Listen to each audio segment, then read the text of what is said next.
Hello and welcome back to another episode of Come Over for Dinner. I'm so glad you're joining me today. Today we are doing a second episode in our series. We're turning it into a series about big events, coordinating big events, working with the crew, etc.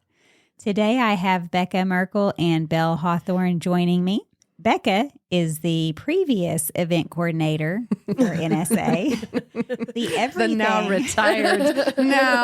retired. Don't believe her. The everything coordinator for NSA. And we will get into what she's currently doing because she is definitely not retired and kicking back with her feet up and the recliner with her hot tea and her stories. No, I'm just kidding. She doesn't watch stories. Which from the South, just as a caveat. I'm so on a rabbit trail already. I did not know what stories were. Do y'all know what stories are? No. Like social media stories?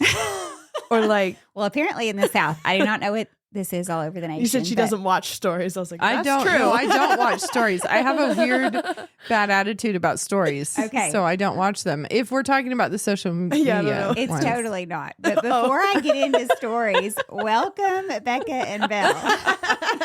Thank you. Thank you. So I walked into a lady's room. This is at a hospital. And I asked her something. And she's like, well, I got to finish my story.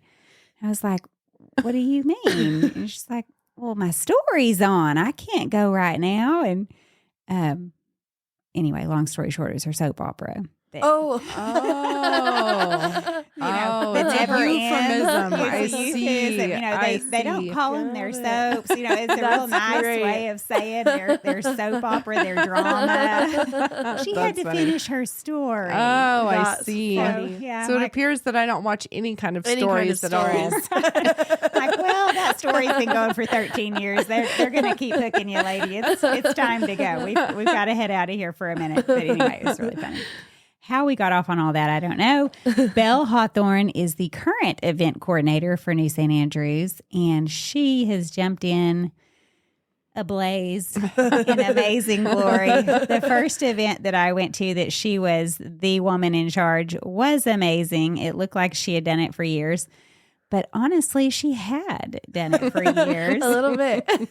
At least she had seen it done for years, that event coordinating, but she was behind the scenes doing the work that the event coordinator told her to do. AKA free labor. AKA her mother. So, Becca, we'll start with you. Tell us a little bit about how long you have done event coordinating big events. I know New St. Andrews started off in its early days, kind of small, so I'm not sure if you were doing it back then or if you took over from someone else. So tell us a little bit about your early days. So I think I started not too long after Ben was made the president, but NSA had events before that. He's been president for what, eight years maybe now? I don't know. They had events before that, but it was very much like, the secretary was also supposed to pull off the reception, or, it was just like everybody was wearing a lot of hats, and that's just how it's been at NSA. So I think it was kind of connected to when they bought a new building. So there was a new sort of future campus, but it was this horrible, old, dilapidated nightclub that needed a lot. And up until then, we had done a Reformation banquet every year. You might have been at the first. No, you weren't, because you came at Christmas that year. But anyway, it's been going a long time. What did we decide, Belle? This is the 28th? 29th? 28th? I don't know. Somewhere One in there. of those. And I was at the first ones that my mom did. But of course, the student body was much smaller back then.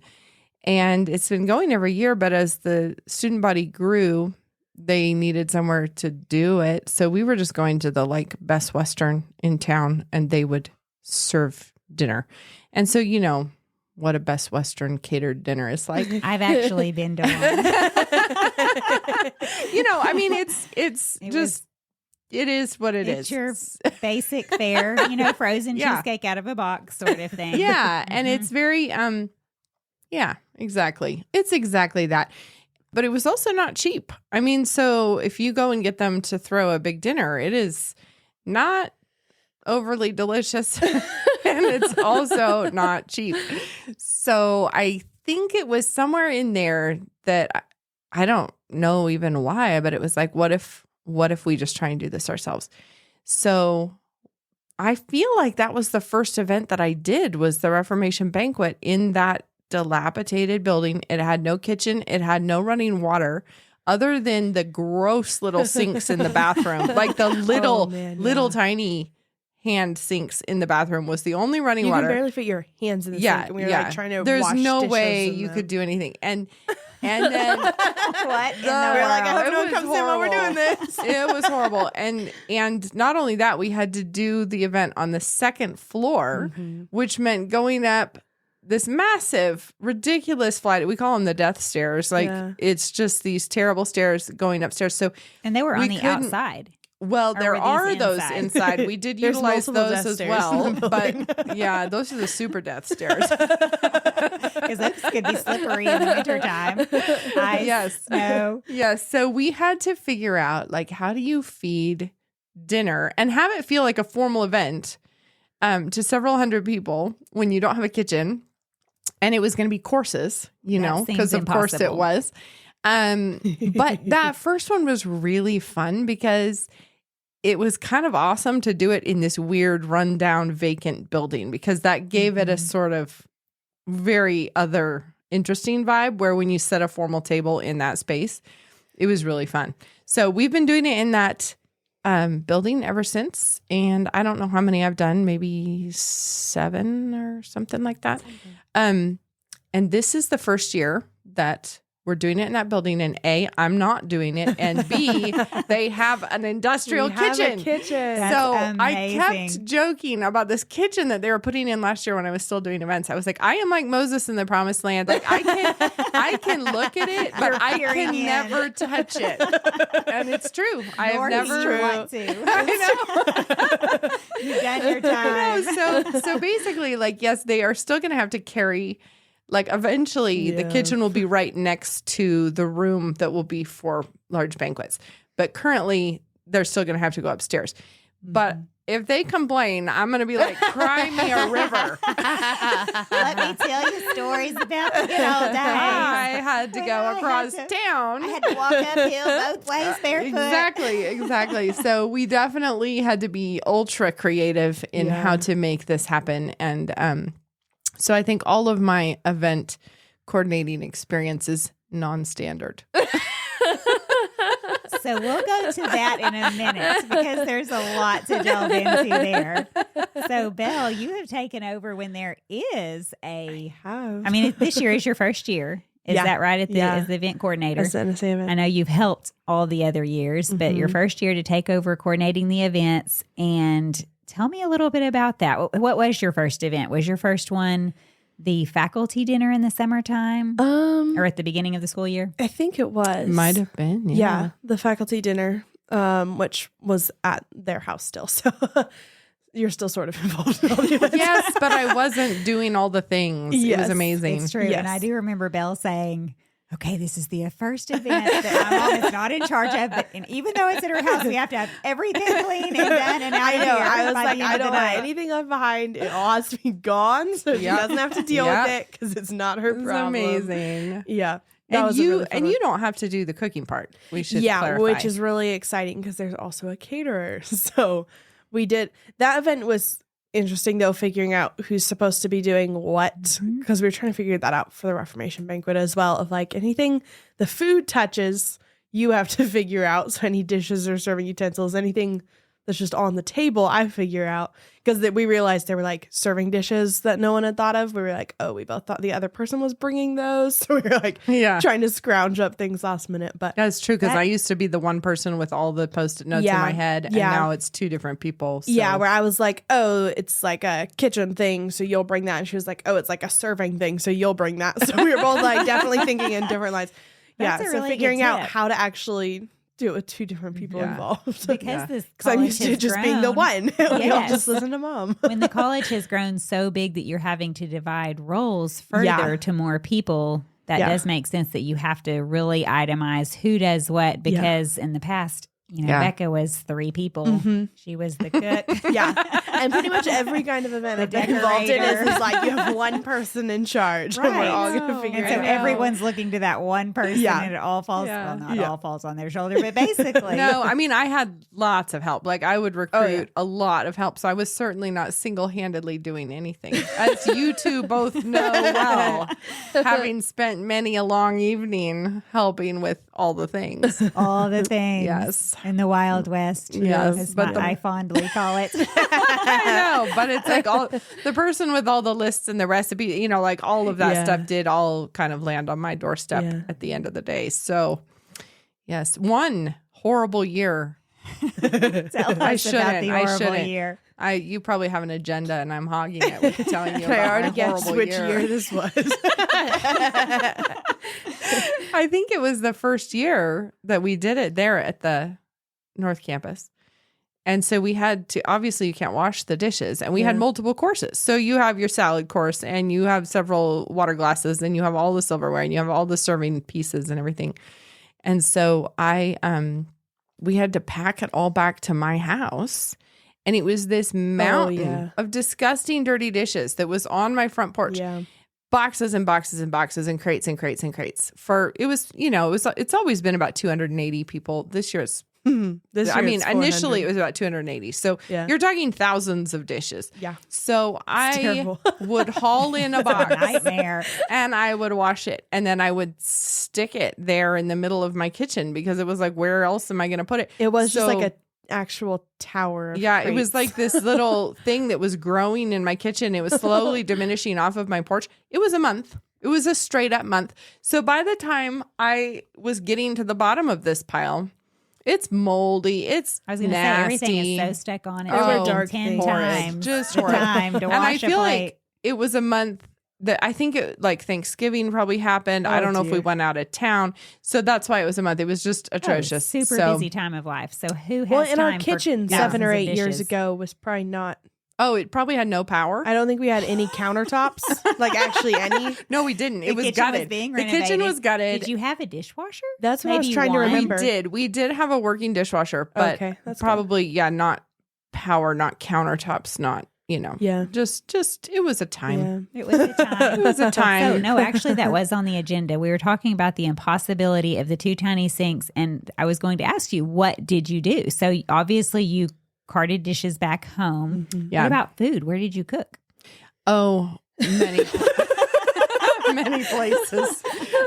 So one of the things that I did, so I figured out the menu, then figured out, okay, which things need to be hot, and well, a surprising number of them do.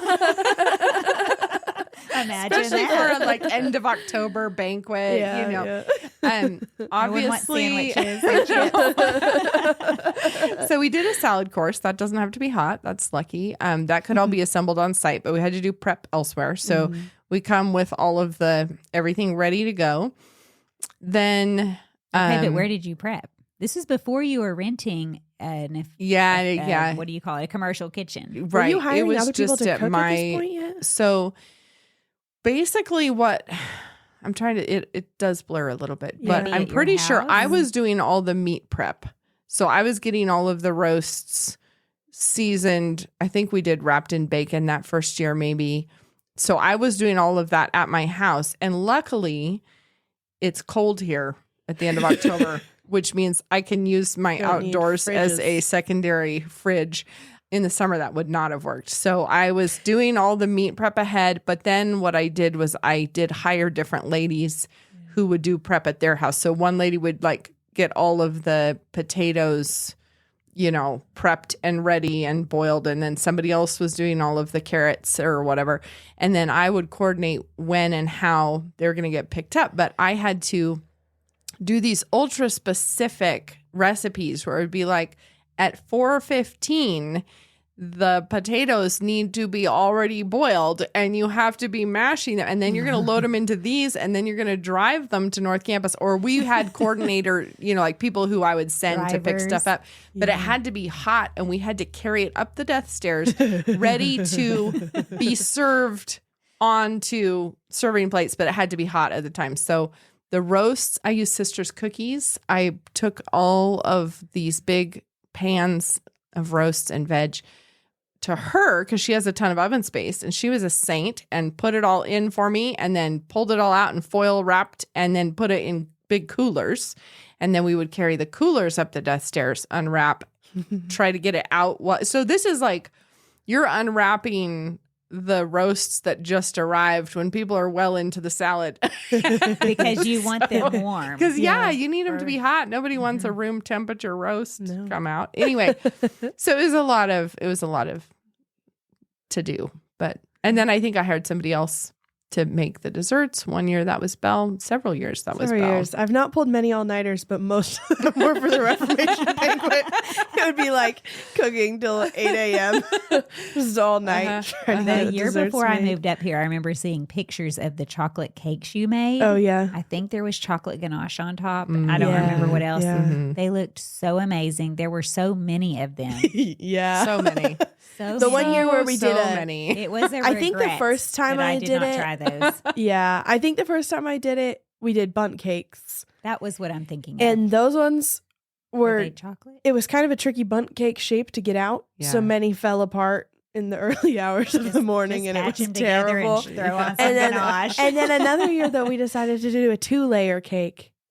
Remember that one where we did? Oh, yeah. That was terrible because you had to make twice as many. But they were just normal round ones, so it wasn't. But they terrible. were small. Like They were little- small. because each They were small. the way we structured it, I didn't want it to be a buffet. I wanted it to be like more formal than that. But we didn't have any of the infrastructure to do plated plate. anything. And yeah. have it be Now hot. the salad you can plate because I tend to do a kale salad for this one, which doesn't get, limp and soggy if you dress it in advance. That is a hot tip because lettuce would or spinach. Yeah, lettuce. Yeah. And if you do it too far in advance, it's going to be all sad looking.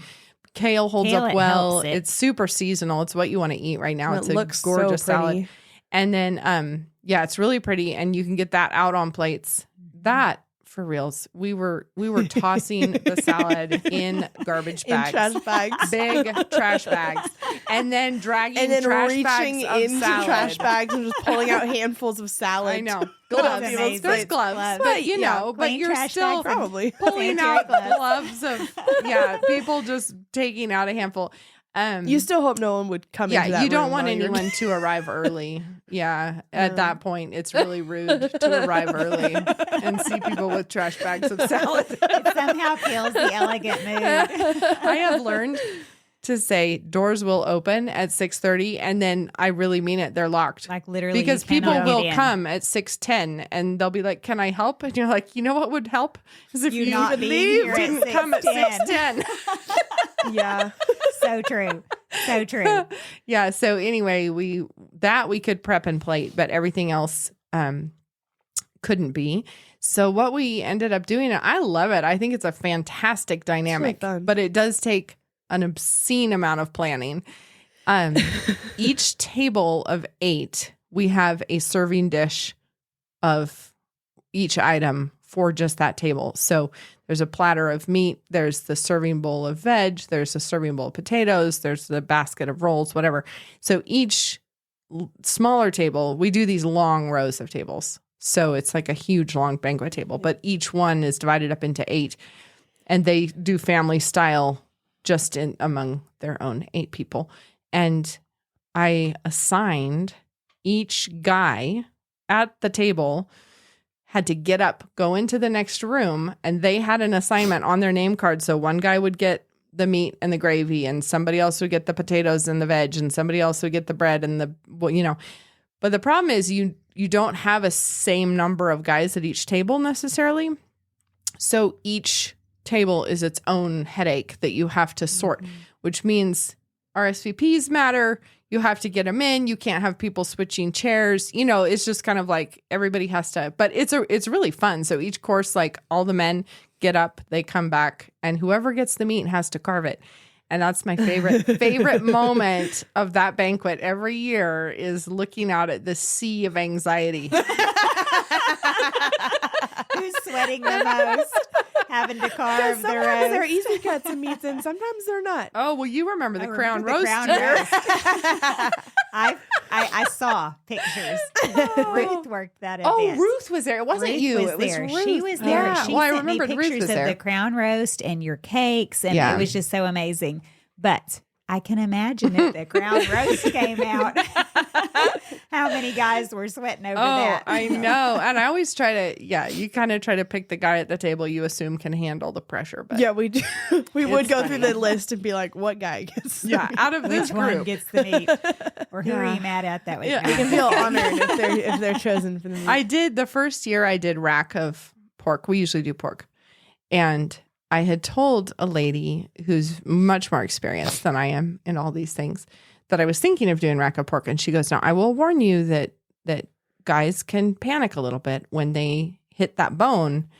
It's harder to carve it." And I was like, "Oh, they'll figure it out."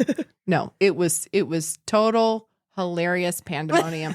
One guy literally tried to sort of return it like, this one doesn't work. My meat doesn't work. My meat doesn't work.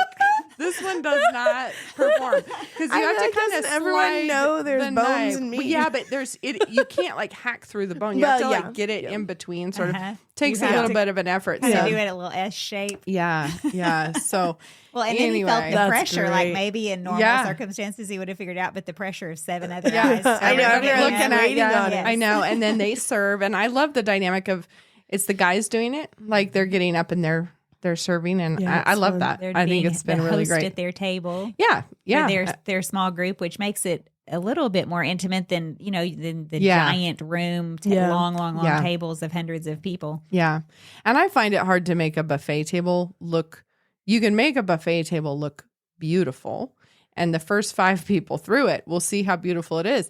And then everyone else gets this like disaster of crumbs and empty bowls and, like stuff. So that it's easier to just send out pretty platters or here's a cake stand with the cake just for your 8 people. Well, that's why I started talking about that because we would do small enough cakes that it's just serves 8 rather than a big, huge cake. So, And at the end, drinks, did they come through and get coffee or was their coffee served? Sugar cubes. It seems like yeah. one year I remember that. Sugar cubes and cream. oh, maybe. Yeah. We've done coffee. different things. Last year, was it last year was the first year I got those It might be. carafes? Yeah. Because we used to just say at dessert, it was like the guys are going to go get dessert.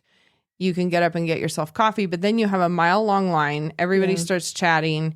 The coffee runs out. It's all very disturbing. So we started just getting the carafes ready, and then one of the guys at the table will bring out the So at coffee least one and the cream table is sugar. sharing a carafe instead of having Yeah. to wait in a long line. Yeah. And then in the beginning, do you already have water in glasses? How do you do the drinks at the beginning? We usually have, well, Belle can tell us what she's going to do this year. What I've done It's a good question. is since it's college, it means not everyone can have wine. So we don't put wine on the table. We have wine available for people over 21.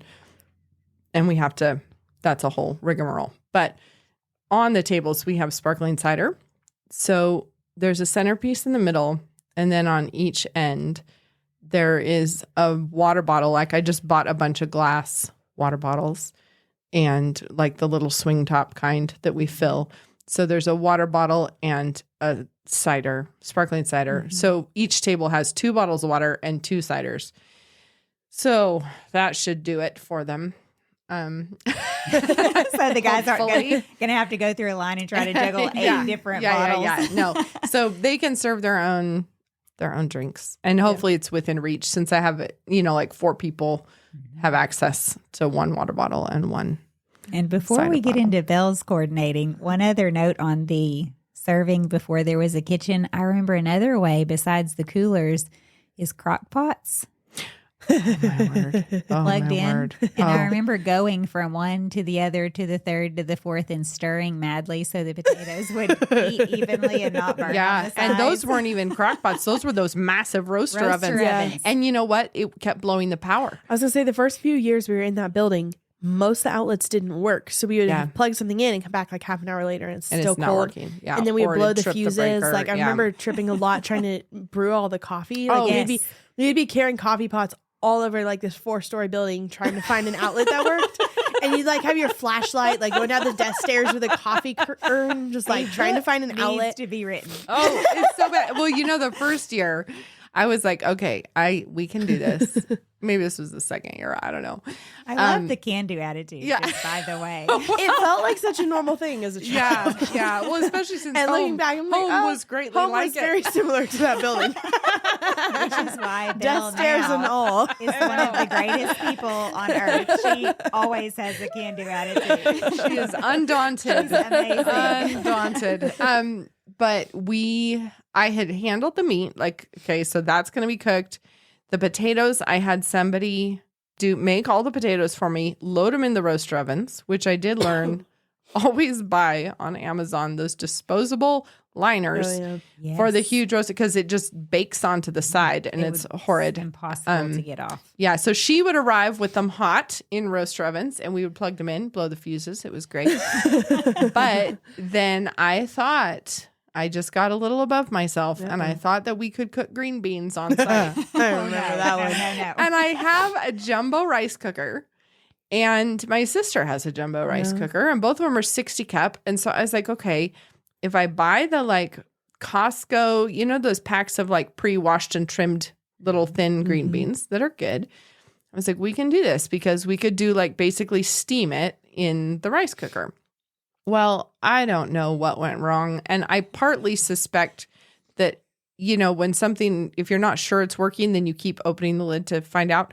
Well, and with steaming, you can't do that. So I don't know if it was our fault or if it was the rice cookers or what. I think it was a fuse. It was definitely. We let it sit a long time. There was before a we started checking on lot it. of al dente green beans that time. Did we even serve them? I thought we didn't even take them out. I think we might have, but they We were just definitely called them crunchy. crisp, tender, crunchy in the beans. French style. The year of the crunchy beans. Fresh beans. Yeah. Fresh. And then we also we make the same gravy every year that is a really delicious like cider gravy.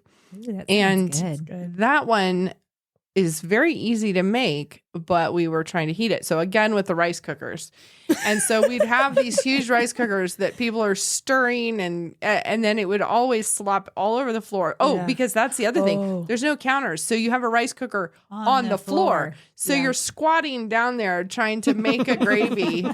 And the complicated bit was I actually would have to attend this banquet. Like I actually can't be in the back. So I'm running back and forth being like, well, don't open the lid so many times, or like, I don't know what to tell you about the beans. Looks blown. And I feel like I remember there not really being any cleaning supplies either. Oh, so we didn't no, really have definitely towels not. to clean anything up. It was kind of an old roll of those industrial paper towels, like the thin ones. Yeah. And there'd be like, you'd spill something on the floor and there are these old, really slick wood floors and we'd have no way to clean it up and we'd all be slipping everywhere. And like the things aren't cooking and the fuses were blowing and I know, broken folding tables. Lest, now that there is a commercial kitchen, someone complain. I know. This will be a mandatory episode. I know. As well as the next one. Potentially there is going to be a third episode where we get Carolyn and Jen back on and the stories continue. Oh, that'd be because good. they have some really That great would be ones good. too. I'm sure. And they probably all start with Becca thought it would be a good idea. The best stories always do. And then she left us to go sit out in the other room. And eat while we slipped and slide. Becca totally assured us that we could cook beans in a rice cooker. And there I was on the floor stirring the potatoes that wouldn't eat. Oh, man. yeah. So, Bill, The first event that I was present helping at that you coordinated was flawless. It was so amazing. No one would have known that it's your first event as event coordinator. Although I will say you had coordinated the Grace Agenda before, which was, slightly different in how it looked. Yeah, a little bit different. You were used to being an organizational person. Yeah, I've done coordinating for a couple of years already. So for people who are working to coordinate a big event, what would you say your hot tips are for coordination? Because I know you have to be very organized. I know you have to think about things well ahead of time in order for them to be executed in the heat of the moment, in the craziness, with all the problems so well. So what would you say to someone who is wanting to coordinate a giant event or even a not so giant event? I mean, for a lot of home cooks, it's overwhelming to have 20 or 30 people over. So, I mean, it could be a lot of different levels, but what would you say as far as coordinating it? I feel like, so a lot of it is the advance coordinating and all the prep work ahead of time. But I feel like a good amount of it is the thinking on your feet once the event has started and you realize what you missed. Stay agile. When suddenly you're like, no one brought serving dishes for this. What do we do? Yeah. A lot of it is the last minute figure it out kind of a thing, which I think doing a lot of events the way I grew up doing them is very helpful for that. So that seems like normal of like, oh yeah, that's how events go, which probably is not how they're supposed to be going. Well, I kind of like what you said though, not how they're supposed to be. If in the heat of the moment, so to speak, there is no supposed to. Right. And so you being able to be creative and think on your feet and grab a totally different dish than what you had intended, that perfect, beautiful serving dish, instead I'll use whatever, something that you would never have originally picked and just be okay with it. Yeah. That's and I think really probably mom too have a little more of just like a wing it attitude than you probably should as an event coordinator. I think other people would get a bit more stressed out when they'd be like, oh, what are you going to do about that? And I'd be like, oh, I'll figure it out. I do think that's Belle's superpower is remaining incredibly calm in those moments. And which is probably not how you're supposed to be doing it, but it's helpful for when things go wrong because they do go wrong. So I don't know if that's lack of foresight or if that's just figuring out things that go wrong. One of those. I don't know. I think it isn't lack of foresight because you are a planner. You do think way ahead of time. You organize way ahead of time. You have all your notes, you have your lists, but when you have a big event like that, something is going to go awry. I mean, you just have to, because when you have all the time, it's easy to get all the planning done. It's more when you don't have any more time or any plans. It's crunch time. Exactly. Yeah. Now what do we do? Now what? Right. Yeah. Grab this tray instead of that one. Grab this massive serving bowl instead of that one. Yeah. Just wing it. Well, I also love the advice to just be calm and happy and smile because it's so much better. It's going to happen. Whatever's going to happen is going to happen. You're going to have problems, but if you're that way, it makes the events and the people in the kitchen with you have so much more fun than if like all the servers start getting stressed out and stuff, then it's terrible. Like if you just view it as funny and not as a problem, then everyone else is like, oh, they'll figure it out. They're not stressed. It's fine. It's super important. I think that does set the tone for because when the person in charge is stressed out and starts like acting stressed towards everyone, then everyone starts kind of messing it up. Everything sort of unravels. Yeah, and when you're just like, oh, what a funny thing. I should have thought that one through. Then normally it's easier to come up with a solution when you're not stressed about it and other people don't start stressing and also messing everything up. Well, and once you started the top person who's the coordinator and it trickles down, the guests are going to feel that. Yeah. The guests are going to eventually see it. People who are kind of stumbling around, messing up, mad. Because if everyone that the guests are seeing, everyone coming out with their food and stuff is just having a good time, then it does actually help set the tone for what's happening out in the room. And when everyone is just like panicked and running back and forth, then it's not as fun for the guests. Will never know that your perfect serving dish isn't they there, don't need to see what we're doing in the kitchen. And I mean, maybe you had to pull out your big silver bowl that you weren't going to use, but they would never know that you intended something different. If you don't tell people what your plans are, I know they won't know when it's not your plans. No one comes to an event just ready to be a super judge. They're just laughing, having a great time, visiting with people. They're not inspecting your dishes and your napkins and all the details. Yeah. I mean, obviously your events are beautiful, so they are observing how beautiful it all is. But the small little things that you're thinking are off, Yeah. they're not going to notice. I know. I feel like I've kind of learned don't tell too many people what your plans are in advance, or everyone will notice when that's not what it looks like. That's huge. Because if you really just huge. if like the few people helping you have an idea of what's happening and you start to set it up and you're like, that is not at all what I was hoping for, you can change it and no one who comes is ever going to know that this is plan B. Mm-hmm. But if everyone knows what you were wanting to do, then everyone knows it doesn't work or it didn't work. Yeah. And it's better that they not know that. So true. Let's take a quick break. Are you searching for hands-on activities to help your kids explore the practical side of science? Look no further than your kitchen. Inquisicook blends food science and culinary arts into an engaging program that puts delicious food on the family table. Let Inquisicook do the teaching with lesson videos, reliable recipes, and assessment tools that put students on track for success. Their online platform is easy to navigate and optimized for mobile, so the learning experience can move from the classroom to the kitchen without a hitch. Inquisicook turns curious students into intuitive cooks, not just recipe followers. Say goodbye to the tyranny of the ingredients list and say hello to utilizing what's in season, what's on sale, or what's in the fridge. Visit inquisicook.com to view sample lessons, then check out the recipe gallery to see just how crave-worthy science can be. Speaking of guests having a great time, how do you think through where to seat people? Do you always come up with a seating plan, or are there events where you don't come up with a seating plan? How important is that to you? Well, Mom's kind of had her signature thing at each event, so I've mostly just been going with that so far, which is, I think, so the faculty dinner, there's 3 different courses, and she's always had everyone get up between each course and go through a buffet to get their food, or to sometimes people will be serving it on the porch or something because they eat in the backyard. And so they'll get up and leave, and we'll reset the entire seating chart, so you're sitting with different people through each course, and that one's a ton of fun to do. So that one I've kept the same. So everyone's at a different table each course, and it's a ton of fun. And then the Reformation banquet needs a seating chart so the guys can get the food for the table. And that one, you need a seating chart. And then I don't remember I guess I'll figure it out with the rest of the events for the year. Yeah, I feel like I'll find out what we normally do. I really enjoyed that. And I think that was something that Ben had at Oxford. He was invited to the dean's house, I think, one evening for a graduate students' formal dinner sort of thing. So I wasn't there. It was only students. But and I can't remember how it worked, but he was like, you know what? It was great because they changed in between courses, I think.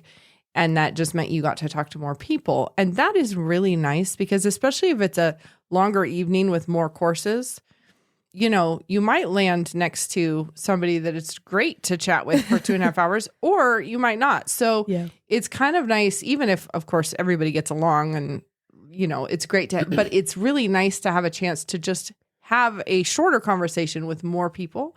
And it's also just kind of fun. So everybody gets up, leaves. That's a big fluster for the servers. Everybody has to clear all because you have to have all glasses and things that normally napkins. could be You have left. to reset everything. Everything has to be off, and then a whole new place setting. Like there it is, ready for the next round. But that one just kind of makes it for a more interesting event. You talk to more people than you would, and that's also really ordinarily. nice because that specific event, it's an end of summer event. So it's right when everyone comes back to school. So you've got all the new faculty that people don't know. And that way they can rotate through and everyone can meet them. And you don't end up with like 5 new faculty at one table and no one knows anyone kind of a situation. Right. Exactly. And you usually start that event in the yard with drinks and appetizers, don't you? Yeah, the And guys playing some play croquet. croquet in the yard. And then there's appetizers, Which and is also a drinks. really fun time to mix and mingle and meet and talk to a lot of people. Yeah. But you can continue that at each course, which I love too, because like you say, you don't have time to talk to everyone. So if you're getting to go to 3 or 4 different tables, I guess it's 3 different tables. Yeah. Then you can really have a whole that's new true. group each time. And something like that when we have a table assignment. So you just have your name at a table, but you don't have a specific seat assignment. So you can just kind of Yes, jump in at that the one table. is like you just then find I your think own that's chair how- at this table. I of think 8. that's how most events are, because we also have a couple formal class events coming up, and I think that's how those ones are done too. Sometimes I do individual name tags, Yeah. but that one, Oh, I guess was at least for always the a Parliament of little. Fowls when you do. Yeah, the class, just anything with the students. That there's always a funny. Before I had kids at NSA, I would look at my little list of names and I would think there's definitely dynamics here that I don't know. Right. Unaware So of. I would go in and find someone who would know, and I'd be like, just look through this list and tell me. If 2 of them are engaged, I need to put them next to each other. But like, if if they he just just broke broke her up. heart, then maybe Don't not at need the to same sit table. them together. You know, or maybe they're married and I missed that news flash. Yeah. Actually, That's a the good names thought. would have clued me in. Yeah. But like if they're engaged or they're dating, you know, like whatever it is, it's just kind of I would always get somebody to look it over. And then when my kids were then in college, I would always make them proofread my seating chart so that I didn't perpetrate some really weird. Sin Yeah. against humanity. Yeah, exactly. And you just do try to spread. I mean, it's always a question. Like you've got some people you can rely on to make a fun conversation Yeah. at a table, and other people don't contribute. So you need to, both of those kinds of people, you need to space out a little Yeah. bit. And you do feel kind of bad sometimes because you'll have someone who's like great at carrying a conversation, and you've maybe got a table of people you're like, I have no idea if they know each other. I'm not sure what to do. You don't want to like put all the weight of the evening on one person, but you're like, well, sticking you in there. Hope you have fun. Hope you can Yeah. do it. But This luckily, is your the moment to students all shine. know each other. Yeah, enough which that, is- that seems to which never is- really be. Yeah, no, it's fine. It doesn't seem. And it like is it's an fun issue. to like get stuck by someone you've never Yeah, you just really don't know. encountered. Mhm. Yeah. Well, Yeah. and going back to some of the dinners where you have people come and they can choose any of the 8 seats, don't you put a card in the middle? It Yeah. kind of like when every time the table switches and there's new silverware and glasses laid, a new card goes up and the people coming back in have to find their name. Yeah. That's Yeah, really fun. exactly. So they just go around and look, and it's like, oh, Merkel's were here at this table, you know. Yeah. So, and that way I don't have to, trying to put new individual name tags at every place card while they're getting food, like that's It's- impossible. We can barely get the tables Yeah. empty and reset Yeah. before people are bolting Yeah. back in Yeah, with their. but if you second just course. put a new card, like they're in the center by the flower arrangement, Yeah. it's and then they wander around and then they find their spot and they're like, oh, you're here too, Uh-huh. So That is such a great idea. The first time I saw it, I thought, wow, this is genius. And yeah, I'd never seen it before. Well, So- one problem that happens, particularly with buffets, and this is sort of my little pet peeve. So everybody gets there, there's a buffet set up, and they'll say ladies first. So it's like, that's sweet. That's very kind. All the ladies go through, they sit down. It just guarantees you have a segregated evening. Yeah. Like the rest of the evening, the ladies will all be sitting in here and the guys will all have gone out there, which is fine. That can be fun depending on whatever. But it's kind of like if every single event you go to, it just divides that way. And it really just comes down to the ladies first thing. Yeah. So at soup night, you start by being like, all right, ladies first, you go through. After a little bit, Ben's like, we are now going to employ the zipper maneuver. I didn't know he was doing that. That's great. But it just means that like, actually, yeah, we're an integrated group. It's Yeah. not, just like a funny 7th grade lunch table kind of Yeah. vibe. But it's just, those are the kinds of things where if you set up a buffet and then you're not thinking through it, but it Yeah. can be. Which, yeah, especially with a buffet, if you're like couples go Yeah. together, then Yeah. that's Well, and at Nice. the event where there's an 8-person table, they go by tables, don't they? Aren't they dismissed by tables? right. And Yeah. so it is a mixture of people going, Yeah. maybe not specifically for Yeah. y'all's event. I know I've seen it done like that before, Yeah. though, but where it's like, okay, You just work your way through yeah, the you work room, your sort of way like through get the up room, and yeah. each table goes. It's not all the ladies from this table, then all the ladies from that Yeah. table, and meanwhile the Yeah. men are at the very end, which does make it odd because the women would be done eating as well Yeah. practically by the time all the men Yeah. finally go through. So it's better Yeah. if the tables can go through and then come and sit down Yeah. together. And if it's So- like open seating, I think that's kind of more what I'm thinking about is that sort of more casual. There's chairs in the lawn, there's chairs on the porch, so you can sit in the living room, ladies first.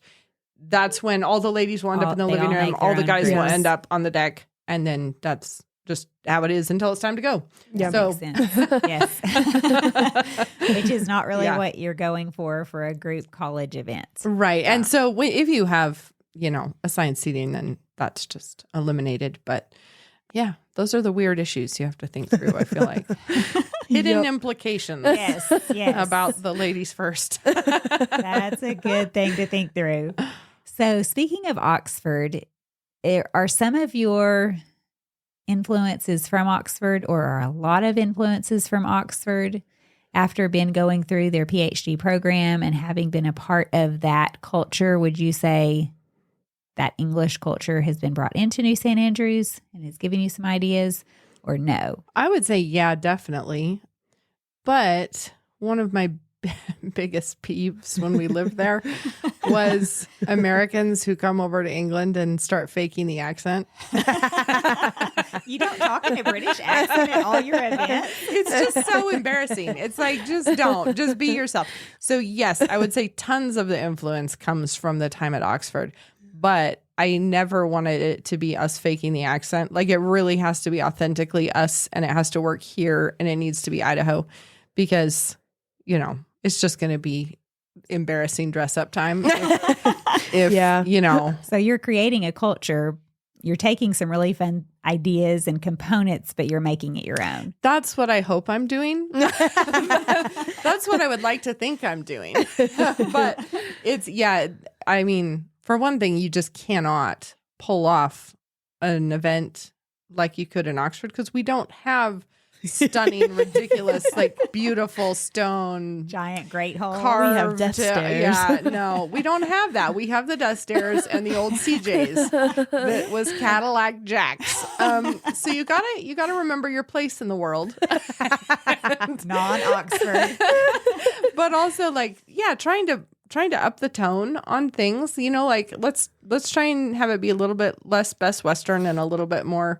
Yeah, we're going to do classy. a little more classy. Yeah, we're going to have, more silverware on, and you'll have to figure out which fork to use. But it's also a lot of influence from our time in Oxford, I think. I would say a ton. Idaho doesn't have any, growing up in Idaho, there is no scene in which, although I am dying when I think about this because we're going to be in Oxford, I guess, next week. And we're going to be doing a high table dinner at one of the colleges. And I was like, oh, my word. I feel like I spent my early years overdressing for events in Moscow, Idaho. And now I'm spending my elderly time underdressing for really posh events. So maybe you'll hit it right one of these days. When I'm old and really gray, then I will. Then you have an excuse, so There we Yeah, go. you can do whatever you want then. So it's it's just a different context in Oxford. Yes, that's very fun. So when you go, do you still kind of look around? I mean, not that you're looking around, but do you still gain ideas from doing a high tea or a formal dinner, and you think, oh, I'm gonna like this idea for an essay? Totally. I mean, we were there last fall and we did a high table dinner at Christchurch, which is Ben's college. And so we were invited into the faculty common room for drinks beforehand. So we go in there and they serve you some champagne and everybody just kind of stands around and chats. But you're in this room that has I wander over and I'm looking at one of the things. There's a huge fireplace and leather sofas and, there's this thing hanging on the wall. I go over and look and it's just a bit of stone relief from Nineveh, I think, that was gifted to the college by the archaeologists who dug it up in the 19th century. And it's kind of like, yes, it's just kind of tucked away in the corner. And you're just really, anyway, so you're having your champagne and then we go up this little secret staircase sort of from there directly up onto the sort of raised platform at the front, which is where the high table is. And you just kind of come out right there, sit down, you're at your high table and ta-da. And obviously that's not something we can duplicate here. But I did like the idea of just all the students were filling in the tables and everything. But the faculty was off together for a few minutes first, having a glass of champagne, and then they arrived. And I was like, that would be great to incorporate someday. I won't have any carvings from Nineveh, I'm afraid. We could fake them. We can fake, yeah. That's true. Yeah. We can say someone gifted spray foam, sort of. You could They just had an extra. You could totally gift it, Bill. I know. But, it's just things like that where you suddenly notice like, oh, that was a good way of doing it. I like that. That's or cool. whatever. Yeah. Oh, that's so much fun. Okay. This is kind of a different direction. What do you do if you have an unexpected guest? We'll talk just a touch on unexpected hospitality.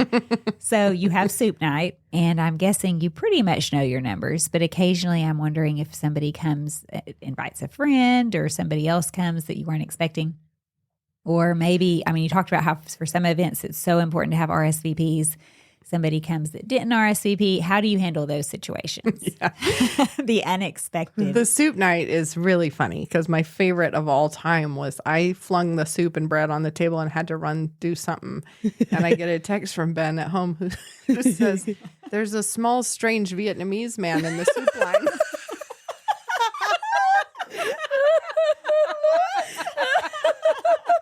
I still have no idea where he came from, but He had to have just seen like some people he A got bunch some of soup. people were walking into because they were this probably all house. like hanging out in the yard and stuff, just like Or eating soup. he might have just been somebody's friend, and that's totally great. People do that all the time. They completely bring a friend, and with soup He night, had no idea which one. it's a big enough pot that it's gonna be fine. And So make extra. yeah. And I try to always have enough that there's significant leftovers, Yeah. and most of the time I hit that. So sometimes they get to the bottom of the pot, but usually I just want it to be there's extra, and people can take leftovers home with them, which I love when I can do that, or whatever. So I try to have that. But how have we done it? Like, so for instance, with a wedding, I am a terrible failure at RSVPing. Oh, me too. Because you always feel like, oh, yes, of course I'm going to RSVP. We just need to get a little closer so that I can make sure that when I say yes or no, that so I am the world's worst. And so I have a lot of sympathy for people who don't. But when I'm the one who needs other people to RSVP, you're like, excuse me. Aren't you cultured? I know. It's really, so I see it from both sides. But Yeah. with the RSVPs, I tend to try to make sure that there's enough seats for everyone, plus a little amount of slush extra, Buffer zone. so that if something happens, you can accommodate them. Because if they do show up, you don't want it to be like, excuse me, you did not RSVP. Because Excuse half me, the you time, need to maybe they leave. did and I Right. lost Yeah, it, you or it's lost my it or goof something. or whatever. So I try to have a buffer of seats, unless it's a small enough. If it's like the faculty dinner, that's easy. I mean, Yeah. I have Well, enough because we seats did for have that people. this year with the faculty dinner of like 20 minutes before the event. Someone did. Oh yeah, Someone- yeah, that's right. someone Somebody, texted- or somebody who and- thought they couldn't come, and then it turns out our plans Yeah, and changed. they're Now like, I can. "Oh, is So there you any definitely way?" want to try to be able to Yeah. accommodate that, Yeah. because you do want them to come, and you don't want to be looking at your Yeah. guests with the side eye, like The stink eye. Yeah, that one. one- Like, well, I guess we'll wrestle up a paper plate for you. Yeah. I know That I one worked know. out well because it was all the tables were like all couples. They were all by twos. And then there was one person there on their own. So there was one empty seat at a table. So I could just stick an extra chair at the end. And then you would Yeah, have two that seats worked. everywhere that one person went. So I could just be like, follow that person. And there will always be two seats there for you. Yeah. So that one worked out and well. you're always going to have last minute cancellations too. Somebody Yeah. got sick, Yeah. somebody's kid got sick, somebody forgot. So that will always happen. Mhm. But I just try to hopefully have enough food and enough seats that nothing terrible happens. Yeah. Do you keep things on hand to store leftovers or to send things with people? Like, what do you have to handle what's left? I mean, obviously, there's We should do that. lots of leftovers, or not lots. Hopefully, there's not lots of leftovers, but there can be. So, what do you do to accommodate that? I have a couple times, I actually just bought like pizza boxes, I think from Amazon, but small, not like huge pizza boxes, but basically but this was when we were at the North Campus and there was not a kitchen and we have to get all this food out. So we started I forgot about loading those. Those were great. up. I have takeout containers a lot. For soup night, I don't have it right now, but I like to get those rigid. It's like a hot cup, but it's for soup, and they have lids. I like to have those so that at the end of the evening, I can just put them on the table and tell people, if you want anything for lunch tomorrow, just fill it up, take it. And it's great. People will take a little tower of 4 soup cups that they walk away with, and that's terrific. And with college events, you'll always have like guys coming to the back afterwards asking if there's any leftovers to take. Yeah. So pizza boxes get a good work amount well of it. for some things like the meat, Yeah. or if you just get regular old restaurant takeout containers, those can work. Yeah, foil pans even. But soup night, I just have those. If you go to a restaurant supply, they have tons of those in different sizes, different, like round or square, rigid sides, measurements on the side, pop on lids. Those are useful to have around for home. Good tips. Good hot tips. So the current NSA coordinator and the previous everything coordinator worked together this summer. And Becca said she was retired. She was not retired. Because there I was, walking into the NSA bookstore, sword and shovel.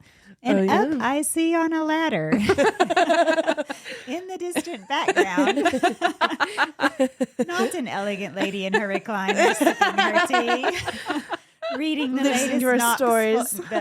latest novel from the Oxford Press. Right. I saw her accomplishing a task. Tell us a bit about that. Oh, man.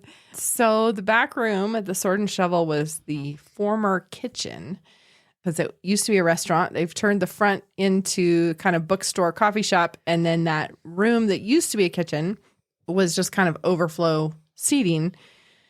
But I feel like when last school year started, it was still a weird, dilapidated old kitchen. And they just finished it off really fast. And there was some kind of old, I don't know, used furniture from somewhere that they put in there. So there are some handful of tables and chairs.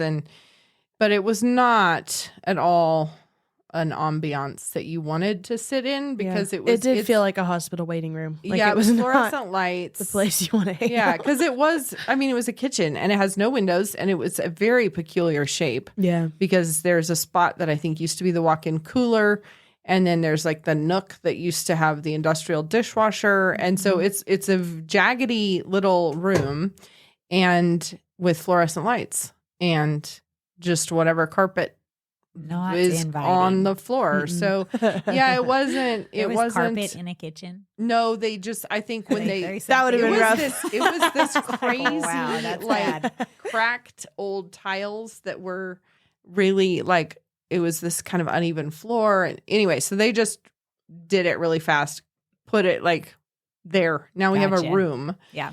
So I would say I was redecorating it, but it never was decorated in the first place. So I was just You're just decorating decorating it. Yeah. Starting So from scratch. it was like, try to make this a place where you would want to go and sit down with the coffee and study.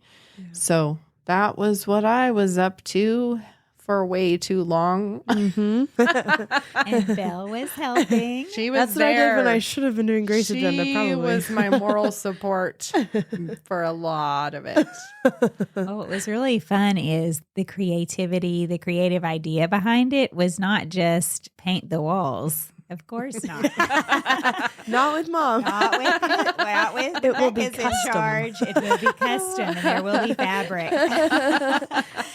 So fabric went on the ceiling panels. So there was some taking of lots of taking of ceiling panels down, rolling starch water. Yeah. Liquid starch, or no, just Yeah, pure that liquid concentrated starch. not water even in there. Liquid starch, putting this amazing fabric down that you designed Yes. or put together the design. I know you said that it was inspired, or part of it was from Oxford. Well, or yeah. So from that's a Shakespeare's whole. house. Yeah. I'm mixing up stories. No, you're right. It is a weird hodgepodge. So the thing is, it was one of those hideous drop ceilings, the little acoustic tiles, foam, yucky things, which nothing could be done about because that's just what it was. And above it was the biggest mess you've ever seen of the previous ceiling, which is also, there's another ceiling behind that. Like it used to have, I think, 14-foot ceilings or something. And now it's this much lower thing, which we just had to make do with it. So I spray painted all the metal bit and then designed fabric panels to cover each, foam square. And then, so it was cutting that apart, wrapping it around. But the design was in the center of them, there's the logo for the different halls at NSA. So Ashdown, Malta, and Jericho. So the sort of, what do you call it? What's the word? The crest. Mascot. There's like a mask. Right. Yeah, the crest sort of is in the center. But the design around the edge is this wacky, it's like an old fresco or something that they found in Oxford, this very medieval, in the Pizza Express.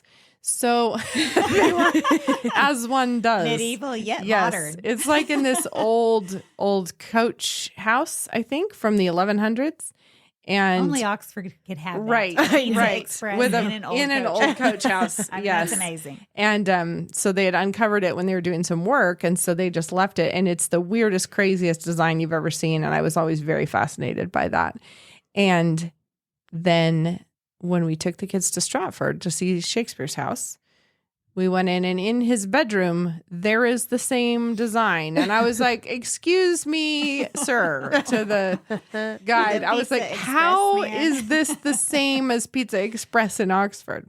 And they said that, actually, they had it copied to put in Shakespeare's bedroom because it was a period piece. So it seemed like a good idea. So they copied the Pizza Express murals and put them in Shakespeare's bedroom.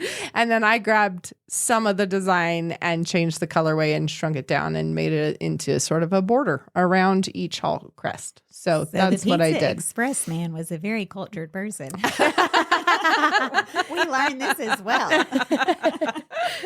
That's pretty impressive. Because when I walk into the local Domino's or, Papa Murphy's, I don't see, crests and murals and right.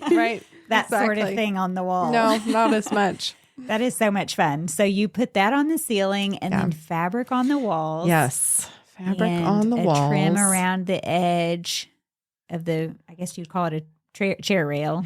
Yes. So I painted that. That trim was there. So I painted the chair rail and below it on the wall, and then had a bunch of furniture made, which is coming, and we'll see if that pulls the whole thing together or if I've just done something really weird. It will, because it's already pulled together. It looks amazing. Well, it's better than it was. It is. Yeah, and really good I did the fabric on the walls because I wanted to help the sound, because it was a little bit too much like you couldn't have a conversation in that room without having the conversation with awkward. The whole room. It was just very, I don't know what it was, but very acoustically. Public.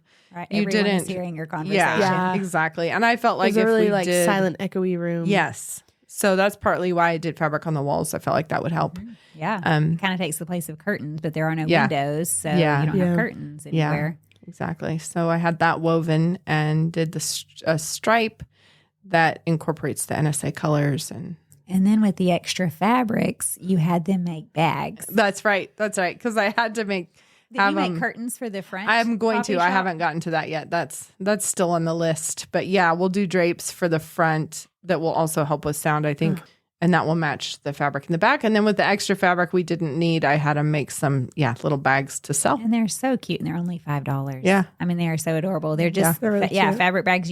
I've carried them to the farmer's market. I've carried them when I just need to throw a few things. Yeah. And carry with me somewhere. Yeah. I use it on all the time. Good. I'm glad to hear this. I need to get one soon. I don't own one yet. I should have poached one out of the box when it arrived at my house. You should have poached. Yeah. Now you are bagless. Now we have to pay for them. I know. Just sling in there and say, I'm the event coordinator. Don't you know who I am? There were a couple of times when I was going into the back room, when it had the little rope across it when you're not supposed to go in the back room. And I'm like, you feel very important. The event coordinator.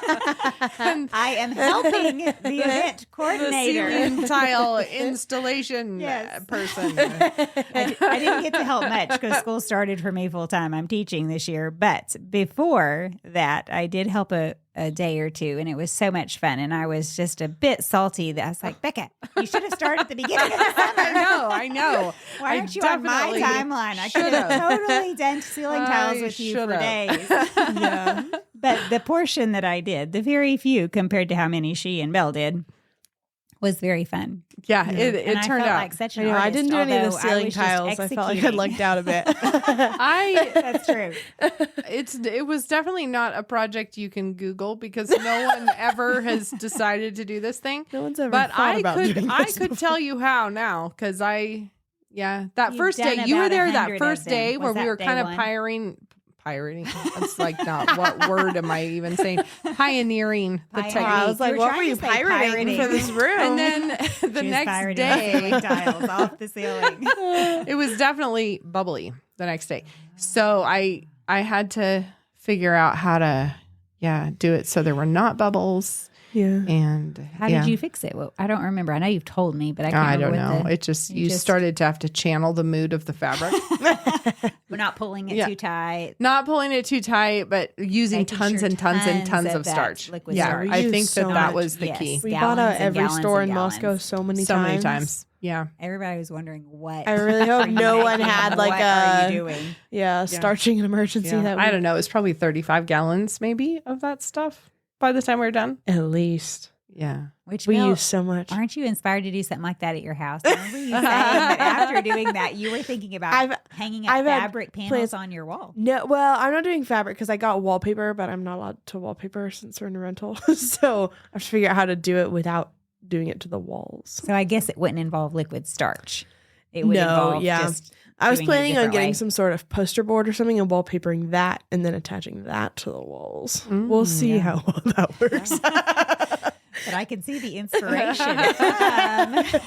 Although I did just see that you tiles. can actually just starch normal wallpaper and have it be removable if you have no. Okay. Yeah. The I starch was watching is- someone do that because I already have the wallpaper. Could you then wash the wall afterwards? Yeah. I mean, do you wash Yeah, Yeah. because when we took some down at the Sword and Shovel, didn't it leave some color behind? That's what I was worried about, is leaving any color. But that was fabric, so it was probably Yeah. like Wallpaper dyed. wouldn't do it. Wallpaper wouldn't do that, but fabric could. Would the liquid starch change the color slightly? Because I know when we hung up some Mm-hmm. ceiling tiles, the fabric started, it had white in it. But Yeah. it turned it more into an off-white. Yeah. Yeah. And I When it was wet, it would get. really dark. But once it dried, it was just not I significant. couldn't tell if that was just because of being suctioned onto those tiles. That's To, like, true, you know what I because mean? Tiles are not brilliant whites. Yeah. No, They right. were old. So I couldn't quite tell, but it definitely changed. Yeah. If you held up just a panel right now Yeah. next to the ceiling, it is, little slightly different. tea stained looking on the ceiling. But it makes Yeah. it look But it looks cool. Yeah, it it was looks fine. aged. Yeah, it was You know, fine. people do that to parchment or paper. Yeah, you know, yeah, like yeah, the yeah. gold, they Yeah, stain to it make with the treasure tea or- map. Yeah. Oh, yeah.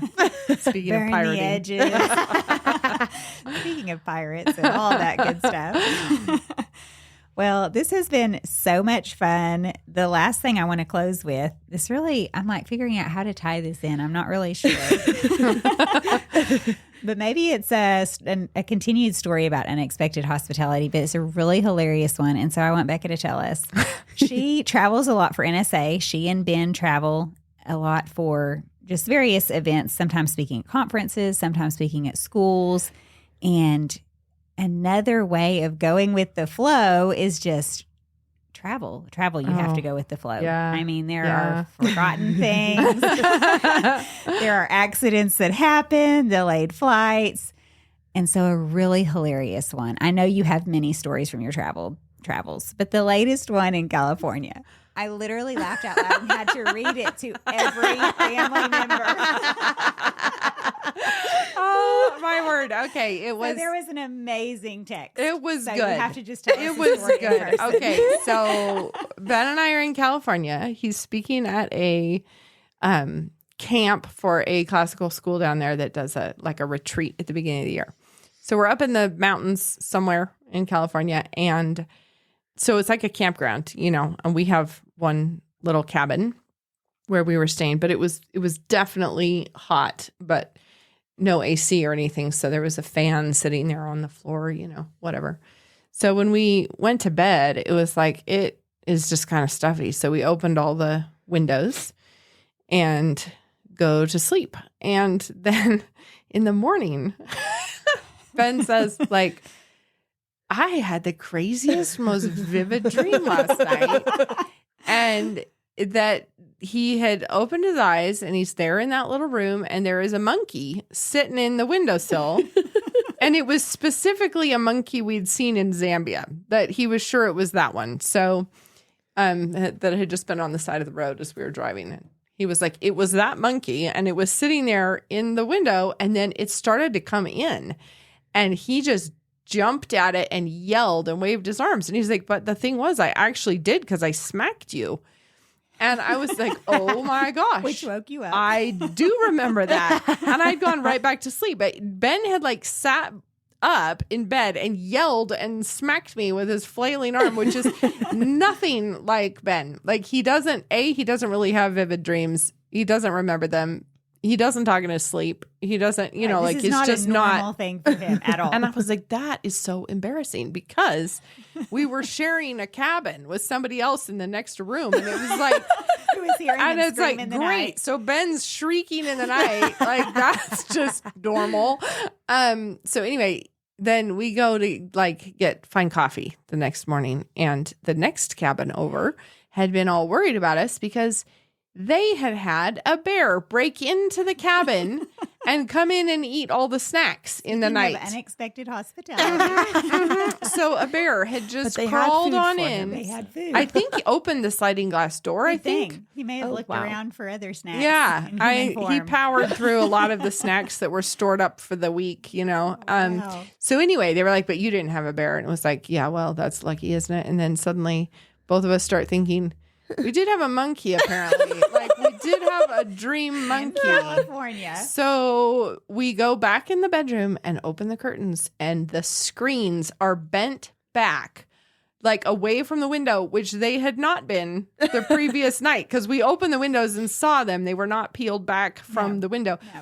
So I think that we did have, in fact, a bear try to come through the window onto the bed. It would have been on the It would have bed. been crawling on top of you. And Ben just That would have been a great thing to decided wake up to. that though. it was a monkey. The bear in your lap. Oh, I yeah. know. Oh, yeah. He decided it was a monkey and he scared it off in the night. And then we promptly went right back to sleep. If only there was a hidden camera somewhere where they know. see him like punching a bear, sit up and flailing, I and he's know. punching a bear in the face, and, And there it's the bear so looks funny. shocked and stunned and decides, "Okay, I'm not going to I this know. cabin." I'll be I done know. now. How rude! I know. So I think he just either went from our cabin into the next one and hit the snacks, or maybe he was tired of the snacks and decided to check what was in ours. But whatever the case, we did not have a bear You on did the not bed. welcome him in. No, I think he only came part of the way.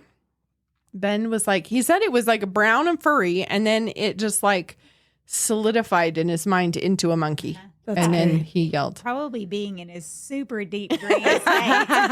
I know. The only time I ever remember doing that was to my husband. I was in a super deep dream state, and apparently I did not remember this until the next day, and he's telling me about it, but apparently I sit bolt upright and start pounding on his chest, and he's like, what? And somehow as he's waking up and saying what, I realize, oh, it must have been a dream. And never mind, fall back asleep. Like, oh, it's nothing. Meanwhile, he probably can't sleep for hours. But he tells me this the next day, and I did not remember it until he told me, and I remembered my dream, like in that instant yeah. that I had thought somebody was coming into our room or Oh, was sounding on yeah. the door trying to Yeah. get at something. Something was like somebody's at the door. Yeah. I heard something, and I'm like, pounding on him. Yeah. It's the middle of the night. Somebody's Yeah. beating at the door. Meanwhile, I'm just beating on his chest. Yeah. There's no one at the door. Or it might have been a bear. Or it could have been a bear at the door. That's great. And me waking up screaming, made whoever leave. Disappear.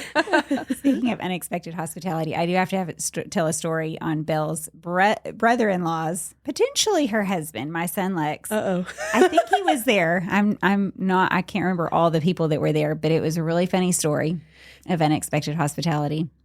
So there were a bunch of people in Texarkana visiting, and we had decided we're all going to go to this one church. And so we'll meet at this one church. We're all going to meet at FBC. And so Timothy, he texts the group, cousins and brothers and everybody who's in town visiting. Y'all were there. Were you there? I don't remember. It was before y'all were dating. I think it was the first time you'd come and visit. Yeah, visit I think it was when we were engaged. I don't think we were Yes. part of the group that did this. Though. Okay. Well, the holy group was at FBC because people had stayed at different homes. The righteous ones, we'll just say, were at FBC singing. We're instructed. As instructed. There's a whole line of us, and we have some empty seats saved for the group coming from the other house. And we're literally like into the third song. We're getting close to the sermon, and these row of seats, these 3 or 4 seats are still open. Timothy, who had come from the house with some brothers and a cousin, was kind of, discreetly texting, like, "Where are y'all?" They're like, "At FBC." It's like, where? Anyway, long story short, First Baptist Church was where we were. They were at Fellowship Bible Church. Had walked in, were eating coffee and donuts. When they're getting the text, we're at the other FBC. And so I do not know any of this. All I'm seeing is Timothy texting, and trying to figure out where they are. In come the cousin and some brothers with their coffee cups. Like, where'd y'all get coffee? I just wandered in Sunday morning, getting some Wandered donuts, in, yeah. leaving. That's funny. Because this church did not have coffee and donuts in the foyer. So anyway, it was the most hilarious thing afterward. We're all hearing this story about how these teenage boys have waltzed in to FBC, coffee and donuts. They're about to go into the service when they get this text. So all that the parishioners see, all the church members see, our teenage boys walk in, get their coffee and donuts, and then walk out. That's great. To go to the other FBC. Oh, my word. Meanwhile, at the other FBC, the teenagers stroll in late with their cups of coffee. As if they'd just been at a coffee shop or something. So, awesome. lots of That's morals great. to that story. One of them, just don't ever assume you know the backstory. True. Could have been bears trying to climb in on you. Anything it could could have have. happened. Or it could have been that you were at the wrong FBC. There's I know. just lots of I know. confusion in this world. Oh, well, this has been so much fun. I'm Thank excited you. for round 3, where we hear even Yes. more stories. There's we'll have some to good coordinate ones. that soon. So thank you, ladies, for taking time out of your day to coordinate this. Absolutely. Thank you so much. You can find an amazing and beautiful cake recipe that Belle has made on a large scale at comeoverfordinner.com. I've also posted a cake recipe on Patreon that I've made so many times I've tweaked it to perfection. Now that we've made it partway through February, we can start thinking about the spring recipes that we'll surely need right around the corner. In the South, coconut cake starts to appear in the springtime. The first debut may occur on Easter along with carrot cake. I've never had a particular fondness for coconut cake. Something chocolate is more my speed. But I do agree that Easter seems to call for something a bit lighter and more springy than a delectable dark chocolate cake dripping in ganache with chocolate mousse layers thrown in between. Can you tell that one's my favorite? Once I made a version of this coconut cake, I was sold. It's called coconut lime cake. This recipe is a showstopper and is absolutely delicious, especially for Easter, but for any time your spring occasion seems to call for something other than chocolate. You can join Patreon as a free member or as a friend who supports the show. This will give you access to some of the fun extras that I post. I hope you'll check it out. Search Come Over for Dinner on Patreon